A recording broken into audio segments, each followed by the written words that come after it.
Bumi Manggarai menyimpan potensi yang begitu besar, khususnya pada sektor hortikultura. Hortikultura menjadi sandaran hidup bagi sebagian besar masyarakat desa Bangka Lelak, Kecamatan Lelak, Kabupaten Manggarai, NTT. Sayangnya, sekarang ini sektor hortikultura menghadapi tantangan serius di tengah perubahan iklim. Jumlah air yang semakin terbatas, ledakan hama penyakit, dan cuaca yang semakin tidak menentu merupakan tantangan yang ditemui petani saat ini. Karena sumber air ini kalau musim kemarau dia tidak ada. Kewalahan itu cuaca. Kering daunnya. Daunnya kering. Ya. Dulu-dulunya ini lebih baik, tidak terlalu seperti sekarang. Kewalahan saya itu mata air. Kalau mata airnya ada, berarti kita itu bisa forsir dengan horti. Biar kita khusus horti, tidak kerja lain. Ini kewalahannya, mau kita habiskan air di bak itu, ini pakai parang lagi kalau orang kita ambil sedot, habis orang sawah ini bagaimana? Itunya yang susah. Iya, kendalanya cuma itu satu kali panen saja. Yang kedua kalinya itu sudah kena busuk kering. Iya, panen kedua itu total rugi sekali itu. Memang panen kedua itu memang sempat ada perawatan pupuk dasar, pupuk setiap setiap minggunya itu, penyemprotannya itu. Setelah lihat begini ada busuknya itu sudah lepas. Kalau pas harganya itu ya bisa ada untung. Kalau harga 20.000, 25.000, tekor sudah itu, tidak dapat sudah itu. Pemerintah harus cepat turun tangan, lebih khusus PPL, survei ke lapangan, bisa tidak mengatasi busuk basah, busuk kering ini.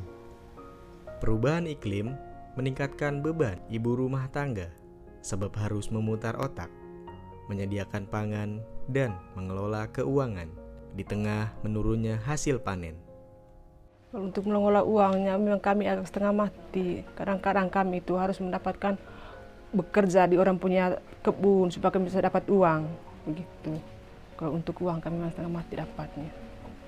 Kalau untuk makan memang kami setengah mati juga. Kalau untuk makannya ada, tapi untuk lauknya itu kami setengah mati dapatnya. Karena tidak ada pemasukan. Gagal panen seperti ini, kalau untuk beban kerja yang Mama rasakan sendiri gimana, Ma?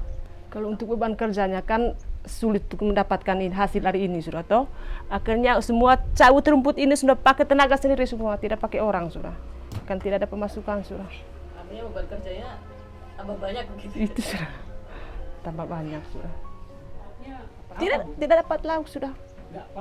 Makan nasi saja, nasi dengan sayur saja. Nasi dengan sayur saja. Iya, terus terang itu. Dampak yang dirasakan petani menjadi bukti nyata perubahan iklim. Penurunan hasil panen akibat perubahan iklim menyebabkan petani kesulitan memenuhi kebutuhan rumah tangga. Di tengah situasi yang sulit ini, ternyata ada anak muda yang inisiatif bergerak menyelamatkan ekosistem pertanian dengan membuat pupuk organik. Dari pengamat saya kemarin, awal tanah ini kan kalau kita tanam tanaman tidak bakalan hidup, bakal mati. Begitu kita pakai kompos kemarin, alhamdulillah, meskipun tidak sesuai dengan harapan kita hasilnya, tetapi masih adalah hasilnya. Itu tahap pertama. Setelah itu pakai kompos lagi, mulai lagi ada peningkatan hasil panen kita gitu.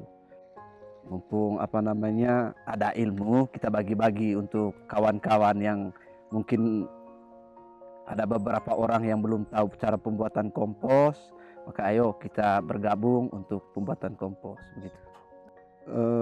Harapannya sih mungkin sekarang kan adanya dunia teknologi, mungkin adanya barang-barang itulah. Contohnya saya ambil kuvator untuk menghemat tenaga. Setelah itu alat molen untuk pencampuran bokasi. Mungkin itulah yang saya harapkan. Setelah itu mungkin jalan untuk akses ke dunia pertanian atau lahan pertanian dari kelompok-kelompok gitu. Perubahan iklim nyata terasa bagi masyarakat desa Bangka Lelak. Akankah kita diam saja